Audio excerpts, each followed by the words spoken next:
شكرا يا ربي شكرا هديت قلبي شكرا نورت دربي شكرا. Bahwa nikmat kesehatan adalah yang paling kuyup ketika nikmat kesehatan dicabut oleh Allah Subhanahu wa Ta'ala. Di masa kita nyaman sedang sehat atau pernah terbayang kesehatannya sangat berharga.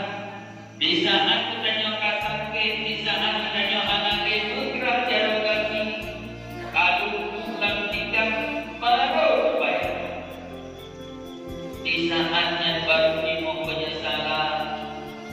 Ya Allah ya Tuhan, seandainya teman dan sehat kecil hadir kabar subuh. Seandainya lebih sehat macam hidup yang salam berjamaah. Seandainya teman dan sehat macam bisa hadir dalam majlis ilmu.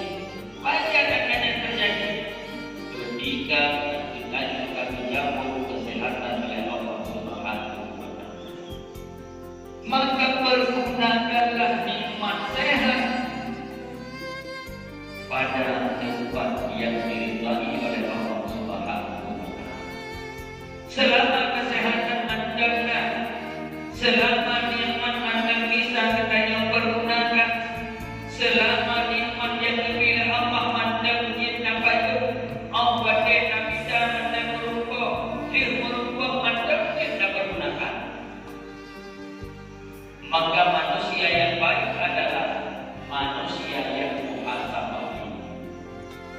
Manusia yang baik adalah manusia yang ada perhitungan dalam kehidupan. Kenapa manusia yang baik? Manusia yang punya perhitungan dalam kehidupan. Allah sendiri sudah menyatakan di dalam Al-Quran, Innal insana lafi khusr.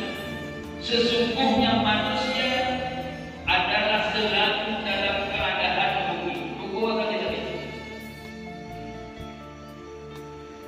Cuma ruginya hanya berbahagia handam dengan pandangan mata saja. Bahkan handam dengan ruginya pandangan mata karena handam pernah dapat perhitungan. Ibarat dulu bukan hanya dengan ruginya rugi karena mewati betul hanya dapat juga penira. Dan hanya dengan ruginya dapat juga demikian. Korupsi dengan tugas mewati dengan buka kedai mewati dengan betul.